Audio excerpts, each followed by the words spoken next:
హుస్నాబాద్ మున్సిపాలిటీలో పోయిన ఎన్నికల్లో కూడా కాంగ్రెస్ పార్టీ ఇచ్చిన హామీలు ఏమేమి ఉన్నాయి, ఏమేమి నెరవేర్చవలసి ఉన్నది, ఎంత బాకీ ఉన్నాయని చెప్పే విషయంలో కూడా ఇవాళ ప్రతి ఒక్కరు కూడా ఇంటింటికి తిరిగి వాళ్ళకు అవగాహన చేసుకుంటూ మరి కాంగ్రెస్ పార్టీ హామీలు ఇచ్చింది, ఇంతవరకు నెరవేర్చలేదు అని చెప్పి చెప్పుకుంటూ తిరగడం జరిగింది. ఇక్కడ పోయినా బ్రహ్మాండమైన రెస్పాన్స్ ఉన్నది. వాళ్ళే చెప్తాను ఇంత హామీలు ఇచ్చింది ఇంకా ఇవ్వలేదు అని చెప్పి. సో ఇవన్నీ కూడా మాట్లాడడం జరుగుతుంది. ఇది కాక మూడు విషయాల మీద చెప్పదలుచుకున్నాను. ఇవాళ కాంగ్రెస్ ప్రభుత్వం ప్రత్యేకంగానే ఏమైనా చేసి కేసీఆర్ కుటుంబాన్ని ఏదో రకంగా దూషించుడు, ఏదో రకంగా ఏదో మాట్లాడుడు ఇవన్నీ కూడా జరుగుతున్నాయి. ఫోన్ ట్యాపింగ్ అని పెట్టింది. మొన్న హరీష్ రావు గారిని పిలిచడం జరిగింది. మరి ఈరోజు కేటీఆర్ గారు కూడా పిలవడం జరిగింది. నేను ఒకటే మాట్లాడుతున్నా, ఇంతగానో మీరు ఎంక్వైరీ చేసుకొని చేసేది ఏమున్నది?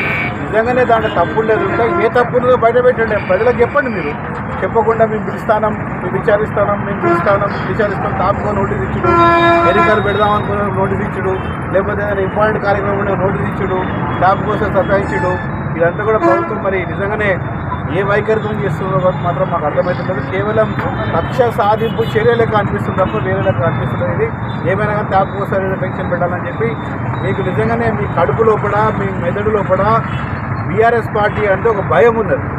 ఆ భయంతోనే ఈ కార్యక్రమాలను చేస్తాను మాత్రం మాకు ఖచ్చితంగా మా పార్టీకి, మా వాళ్ళందరికీ, మా నాయకులకు, మా కార్యకర్తలకు అందరికీ అర్థమైపోయింది. ఎందుకంటే కాంగ్రెస్ పార్టీ 2 సంవత్సరాల నుంచి చూస్తున్నాం. ఇప్పటివరకు రైతు బంధు అన్నారు, ఏదో ఒకసారి ఇచ్చింది, మళ్ళీ ఇవ్వలేదు. రైతు బీమా ఏమవుతుందో మాకు తెలియదు.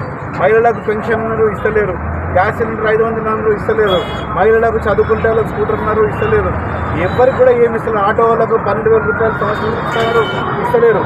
ఇంకా చాలా విద్యార్థులకు 5 లక్షల భరోసా ఇస్తున్నారు, అది కూడా ఇస్తలేరు.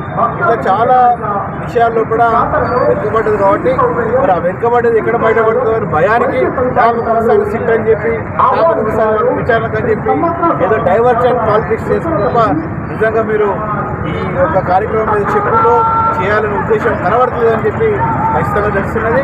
ఇదే విధంగా కొనసాగుతుంటే తప్పకుండా కాంగ్రెస్ పార్టీ మరి బీఆర్ఎస్ పార్టీ పక్షాన్ని ఎదుర్కోవాల్సి వస్తుంది. రేపు వచ్చే ఎన్నికల్లో కూడా, మున్సిపాలిటీ ఎన్నికల్లో కూడా, యావత్ తెలంగాణలో కూడా గెలిచే మెజారిటీ పార్టీ ఏదైనా ఉంటే అది బీఆర్ఎస్ పార్టీయే. కారు గుర్తే అని కూడా ఖచ్చితంగా తెలియజేస్తున్నాం. మేము ఇక్కడ ప్రజల్లో కూడా స్పందన అంత బ్రహ్మాండంగా కనబడుతుందని మీరు చేసే కార్యక్రమాలతో కూడా తెలియజేస్తున్నాం. జై తెలంగాణ. సతీష్ బాబు గారు.